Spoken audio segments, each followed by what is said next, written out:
OT. And in this case, that thing is their career goals. We're going to hear a couple of letters from women who are really quite ecstatic about the relationships they're in, but who also have specific career goals that in their minds and in the world are complicating and imperiling this happy relationship that they're in. Has that ever happened to you? I know, listeners of the show know you and Brian have a great relationship, but they also know that you have a high-powered career. Were those two in your mind and or heart ever enemies? I haven't generally struggled with this in my relationship with Brian because, of course, he is also a freelance artist and I'm a writer, he's a filmmaker. But I do remember when we had first fallen in love and moved in together. So we were committed to each other, cohabitating, and we both felt that this was going to be a relationship that we hoped lasted a lifetime. I decided I wanted to go to graduate school. And the thing about graduate schools in creative writing, I, wanted to apply to a program that would offer full funding. And there just doesn't happen to be one of those programs in Portland. And so I did have to say to him, I want to apply to graduate school and I want you to come with me. And we don't know where that's going to be. And will you do it? Happily, indeed, we decided to get married and he moved with me to Syracuse, New York. And that worked out. But when I reflect on these questions, I think about that moment. What if he had said no? What if he had said, I would love to, but I can't? Like, what if he had had a job that did keep him pinned to a specific city?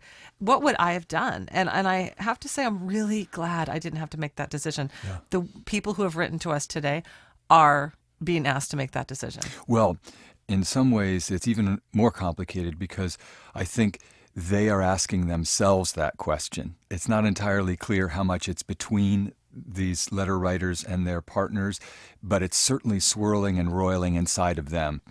Here's the first letter. Dear Sugars, I am in love with the most wonderful man. He's smart, funny, hardworking, respectful, patient, and above all, kind. To my surprise, we met online. I couldn't believe how easy it was to talk to him, to be around him, to see him daily. We matched so well, in fact, that by our 4th month of dating, we decided to move in together. We understood how quick we were moving, but took the chance and will soon be celebrating our anniversary. His face lights up every time he sees me when he walks through the door after a day at work, and every day I rush to meet him. I love him so much that I am terrified for our future.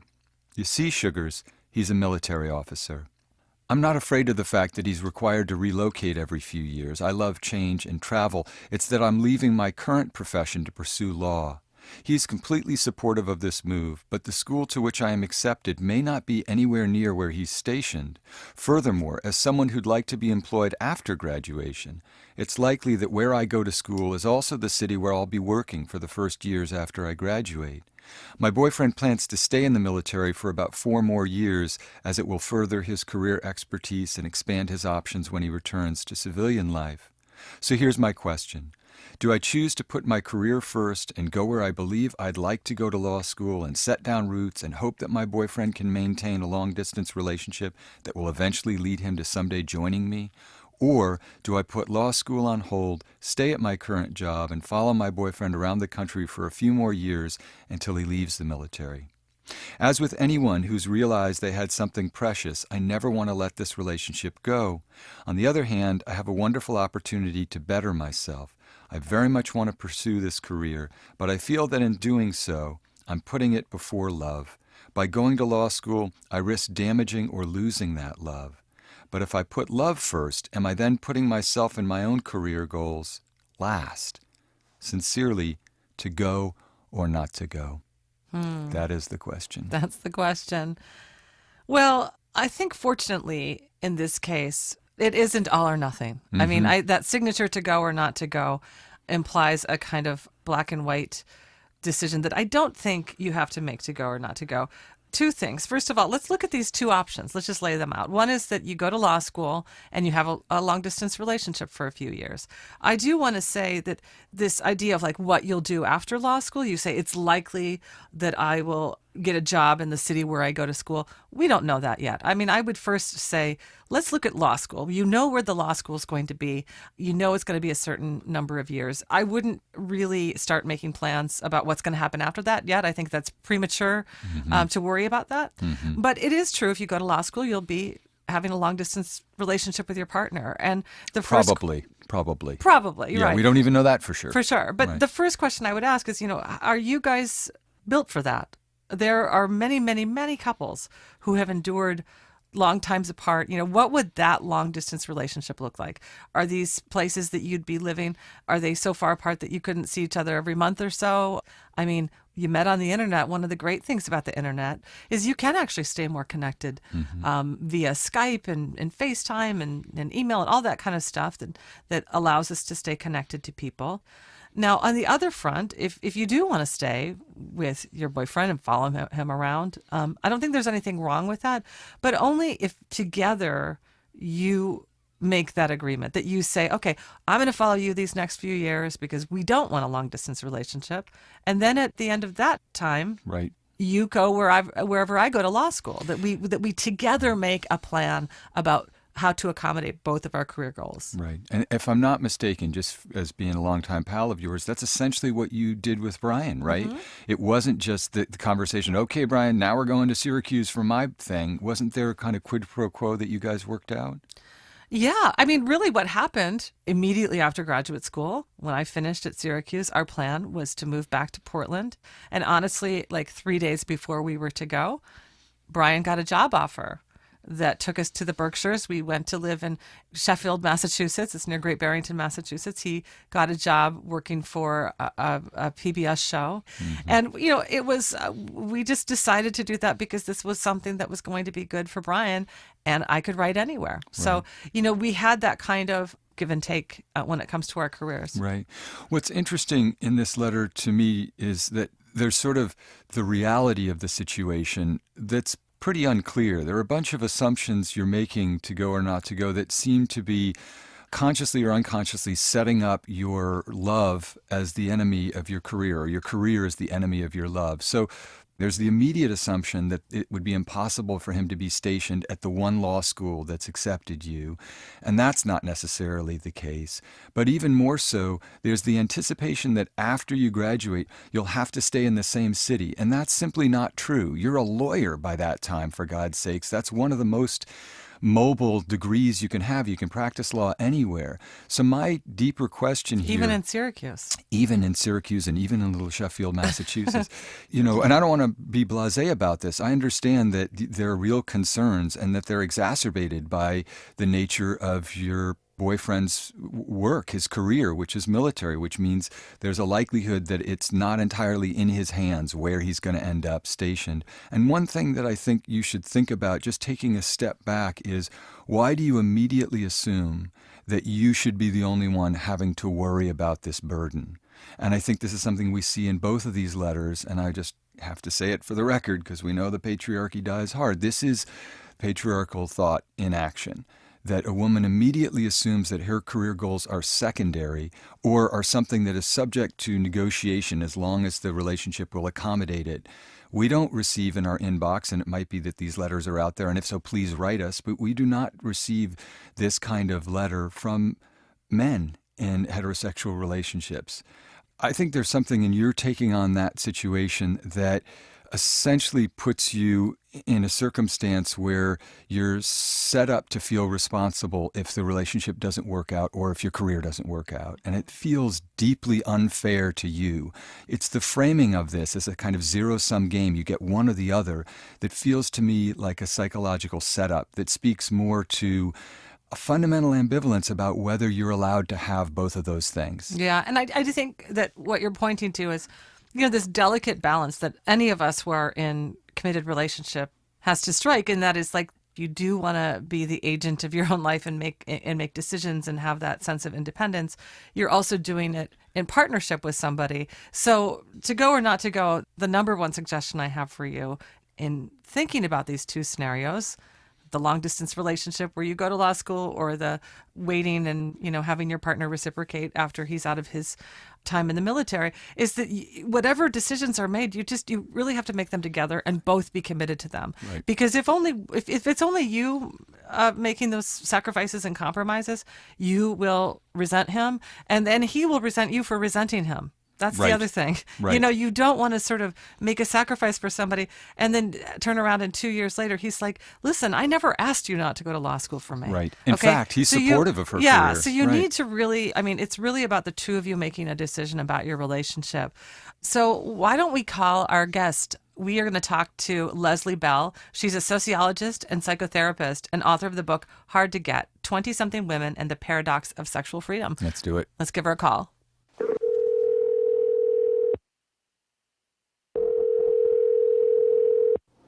Hello, this is Leslie. Hi, Leslie. This is Steve Almond from Dear Sugar Radio. I'm here with Cheryl Strayed. Hi, Leslie. Hi, Cheryl. Hi, Steve. Nice to meet you both. So we have been discussing career versus love and have been offering some counsel to go or not to go. You got that letter, I'm sure. I did. So what are your thoughts? Well, I have a variety of thoughts. I'm a therapist, so I like to ask a lot of questions. One of my thoughts was it's certainly difficult to make this decision before the writer has all of the information. And part of Right. what I'm sensing in this letter is a wish to be able to kind of control the outcome and anticipate everything Right. before it's all decided. The knowledge about where law school is going to be is not clear yet. So that's one thing I feel curious about. Another thing I feel curious about is sort of, I don't know the age of the writer and whether there's a history of long distance relationships, one having gone bad or not. People have a lot of different experiences with long distance relationships. They're challenging, certainly for most folks, but some people, they've had really good experiences and they can lead to long-term successful relationships. Others have felt really burned by it. So those are some of my beginning thoughts about it. So in this next letter that we're going to discuss, and I think I should just go ahead and read it because I think it's directly connected to some of these issues that we've been discussing in talking about to go or not to go's letter. Dear Sugars, a little over a year ago, I got divorced. My ex-husband and I were together a total of 10 years and married for 6. We got married very young, right after college. By the end of our marriage, I felt like I had given up so much of myself, my individuality and my dreams, all in the name of being a loving and supportive wife. The best way I can describe how I felt was that I'd withered. My ex-husband's career always came first. For it, we moved to multiple cities where I did not want to live. Nonetheless, I supported his pursuits unconditionally while struggling to find my own way. When I finally identified what I wanted my life's work to be, I assumed I'd have my husband's support. Instead, he suddenly revealed that he didn't support my career and that he disagreed with the steps I was taking to move it forward. I was devastated. After the divorce, I moved across the country to a city where I truly wanted to be, and I started over. I was determined that going forward, it would be my life that I lived, not someone else's. The first several months were hard, but I can now say that I love my life. I love the city where I live. I love my apartment. And I love that I'm the only one who decides what I do. I recently got a promotion at work, and now my job is exciting and challenging and is opening up many possibilities for my future. For the first time in my life, I love my job. My problem is this. I'm now being asked to walk away from all of it. Several months ago, I started dating a wonderful guy. When we met, I wasn't looking for a serious relationship, and he was making preparations to move to South America. He intends to be in South America for a minimum of 2 years, so we both agreed that the relationship would remain casual and end when he left. It didn't. We ended up falling deeply in love. There's no doubt in my mind that we're kindred spirits, and I'm constantly blown away by the way he loves me. He truly supports me, and he talks about my long-term goals more than I do. We had the most amazing 4 months together, right up until the day he left. He told me that he wants to spend the rest of his life with me, and he asked me to follow him to South America so that we can be together. We both desperately want to be together, and we both recognize that in order for that to happen, one of us is going to have to sacrifice. I could never ask him to give up his dream in South America to stay here with me, which means I would be the one to go. I'm fluent in Spanish, so it's not really an issue of my being able to make a life there. It's that the thought of turning away from the life I've built to follow someone else's path brings me to tears. I'm afraid of going back to being the follower. I'm afraid of history repeating itself.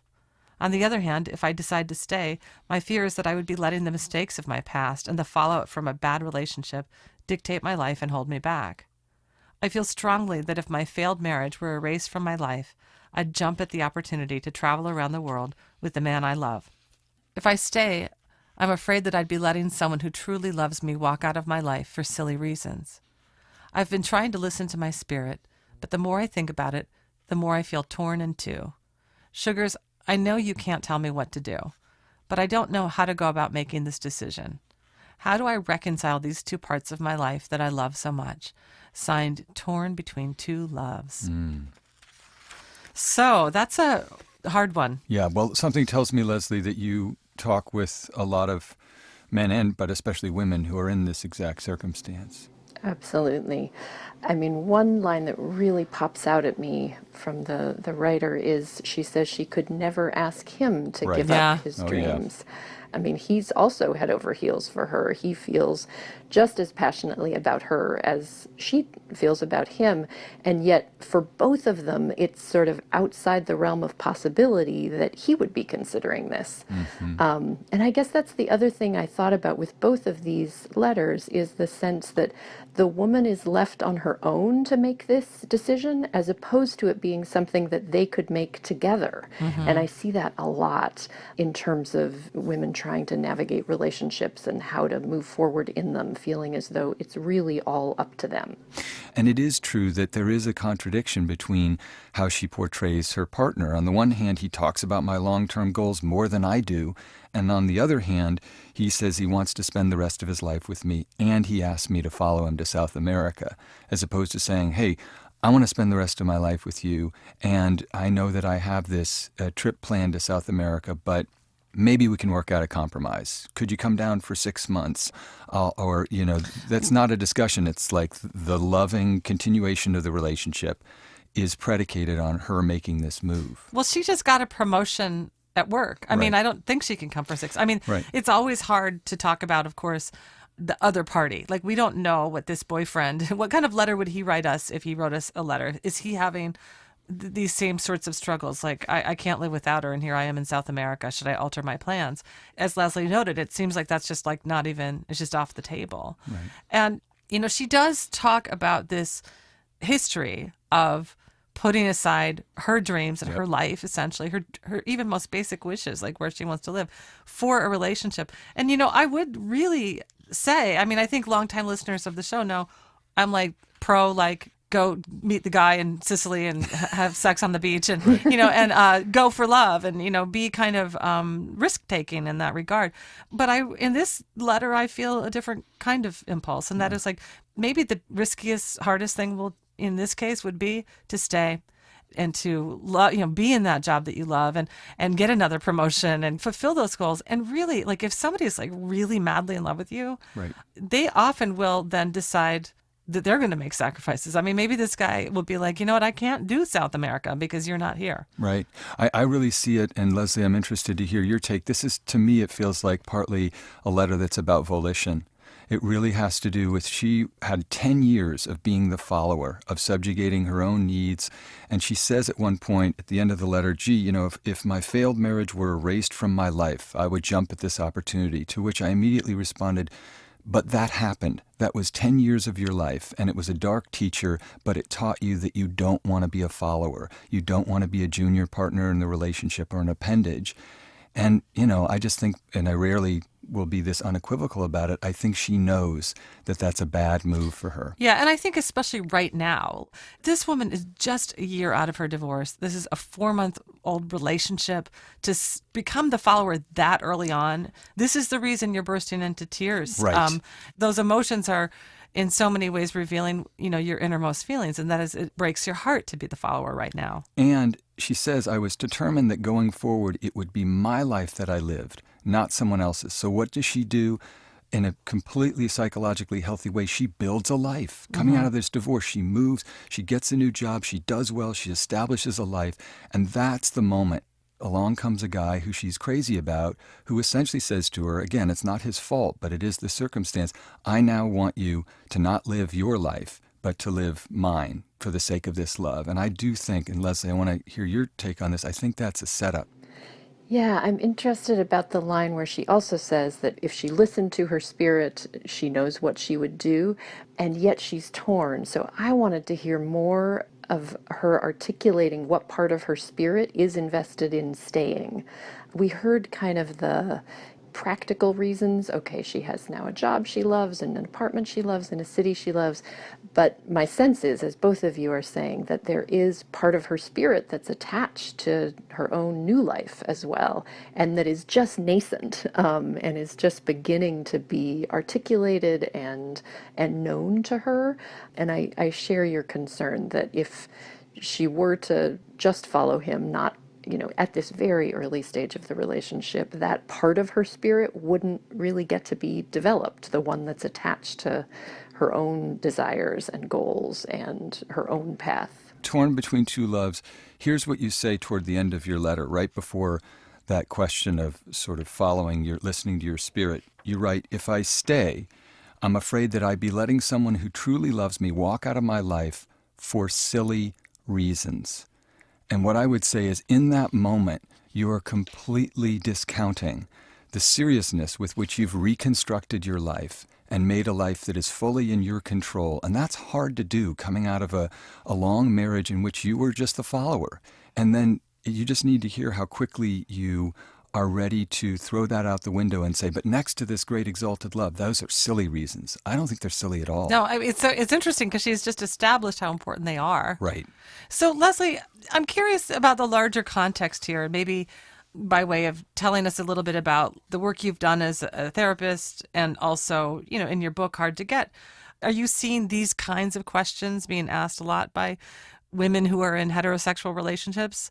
Yeah, I would say there are new pressures, the sense that we women are still absolutely conditioned to sort of prioritize relationships over career, but there's a new set of priorities that are both opportunities and freedoms that women have to sort of pursue their dreams, that are related to career and academic achievement and all of those kinds of things. But they run sort of in parallel tracks and without a lot of help in navigating those, right? So for most young women, or even women in their 30s and 40s, certainly their moms have had their own dilemmas of some variety, but for a lot of young women, their moms led very different kinds of lives and had different choices to make. It may have been after childbearing that they finally sort of started to feel like, oh, now I could really think about having a career or having my life lead my family's sort of path. So as they're trying to navigate these questions, there are not a lot of models that they have for how they could do this successfully, how they could prioritize themselves and a relationship at the same time. So sometimes people do what I describe in my work as splitting, the idea that they can have one or the other.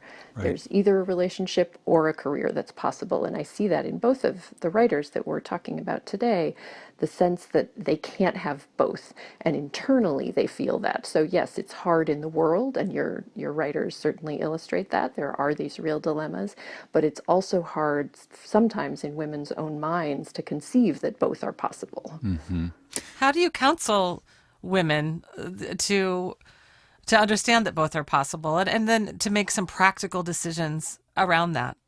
I mean, it's sort of along the lines of some of the questions I was posing, sort of, you say you could never ask him. Why is that? Like, what is it about his career that seems to be absolutely important? And, and again, the language that you both highlighted about silliness, these are silly reasons. They're silly. How come? Mm-hmm. What's silly about prioritizing yourself? What's it like to try on a different idea that these are not silly reasons? What's it like to even conceive of the idea of asking the same thing of him that you're sort of asking of yourself? I don't have an investment in what decision they end up making, but I really want them to be clear about the reasons they're doing that and to feel as though their understanding of the situation and what's possible is as clear-eyed as is conceivable. Yeah, and I think that in the case of both letter writers, the good news is that they both have supportive partners. They both have partners who I think it seems, based on these letters, would be open to those sorts of conversations. It doesn't have to be that suddenly these women who wrote us these letters are accusing their partners of being, terrible because they didn't consider putting their careers aside. I remember one of the conversations I had with my husband when we were first talking about becoming parents. I said, well, what last name should we give the kids? Because we have different last names. And my husband, who's very much a feminist, he was like, well, I was just thinking mine. Because, of course, why wouldn't he just think that? Because that's the way it's done. Right. And I was like, well, I don't know about that. And in the minute we began to have that conversation, it really did become then, okay, we are in this together, and we get to together solve this problem or answer this question. And what I really advise to both of these women is, like, it shouldn't just be you having this dilemma and writing to us, and then we give you an answer that and you make a decision about your own life. Exactly. Obviously, you ultimately do make decisions about your own life, but within the context of a relationship, a question like this is actually answered by the two of you coming together and saying, what do we want to do? Do we want to do the long distance thing? Do we want to do one person makes a sacrifice now and the other one makes one later? Or do we find that the man isn't willing to make any sacrifices? And then that's some information you need to have too. Think of these conversations as essentially information gathering. And then you get to make the decision. Right. Right. Decisions take a long time to make in a Right. couple. And again, I think I'd noted in To Go or Not to Go, this real attempt to kind of control and anticipate everything. And the information from her partner would be really helpful to her in making a fully informed decision, as opposed to one that just is kind of in the universe that she alone is occupying right now. Right. And before you got on the phone, we had also noted, like, she's already, like, the job she's going to have after law school. And we're like, hey, honey, just go to law school. Right. Like, and then, right, Leslie, it's been wonderful talking to you. Thank you for offering your insight and wisdom to these two letter writers, and to me and Steve as well. Yeah, thank you. Oh, it's really been my pleasure. Thanks so much for inviting me. Take care. Bye-bye. Bye-bye. Bye.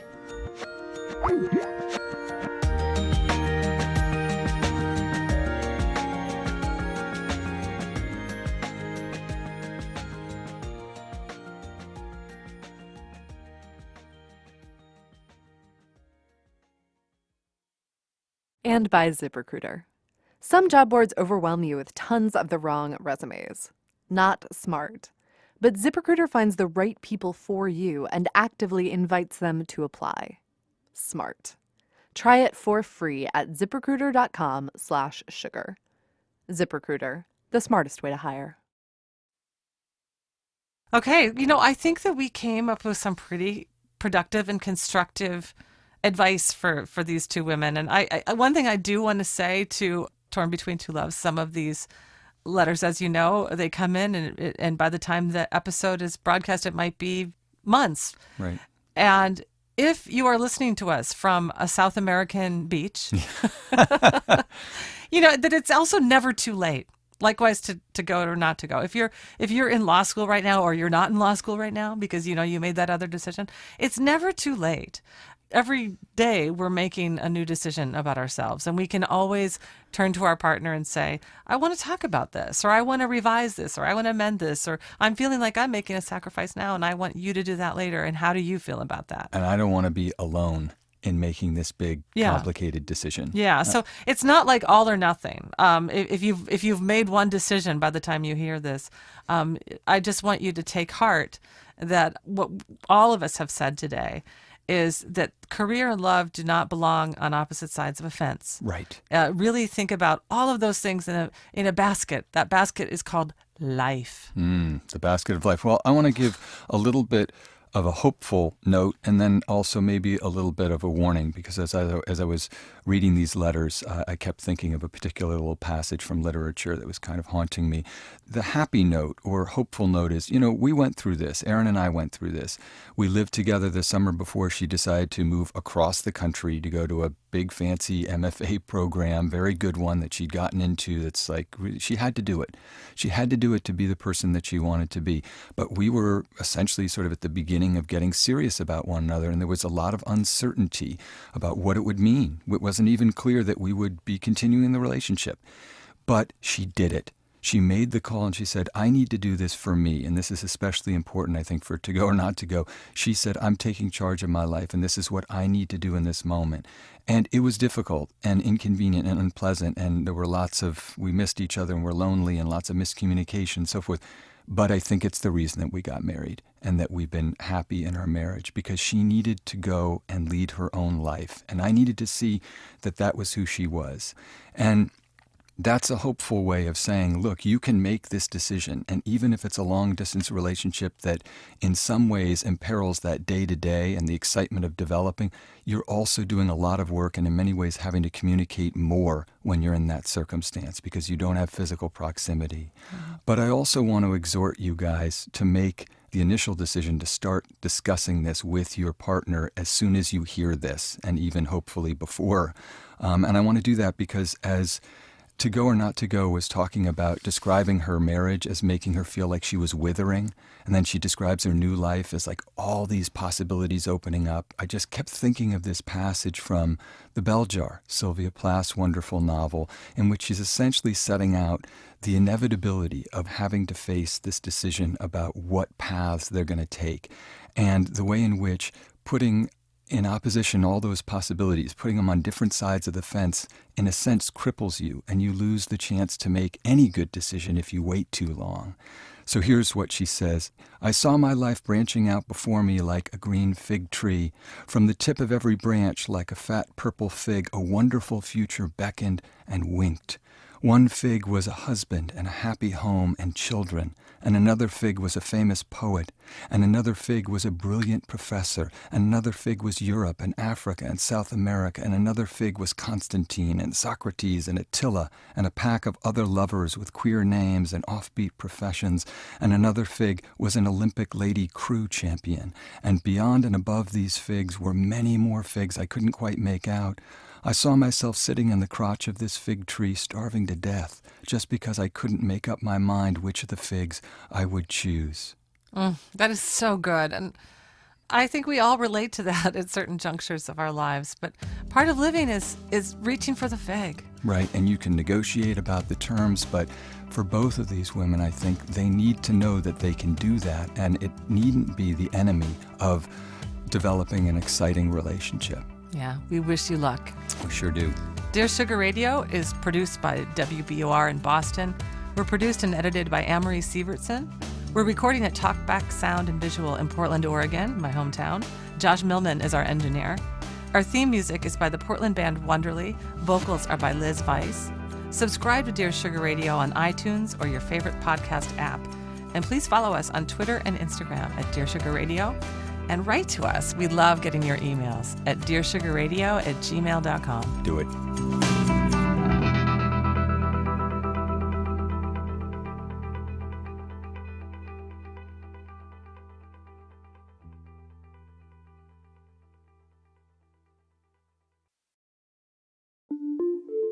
Hi, I'm Erica Lance. Clearly, you liked Dear Sugar enough to listen all the way to the end. So I think you might like this podcast I produce, Kind World. Kind World tells deeply personal stories about the pivotal moments in our lives. She called me one day and she says, "Why are you choosing to live in our grief?" And I said, "I'm not. I'm choosing to live in your love." All of those women were witness to the darkest and probably most intimate moment of my life, and they gave me a sliver of light. I talked to all kinds of people about times when they felt scared or alone or overwhelmed and how they got through it with the help of others. I even thought I was a little crazy, but then I'm like, wait, I could do anything I want. I could raise $1 million if I want to. I could cure this disease. I think that he bypassed all that bullshit and just said, I see a human being who needs my help and I'm going to help him. Head over to wbur.org/kindworld or subscribe in your favorite podcast app. Thanks.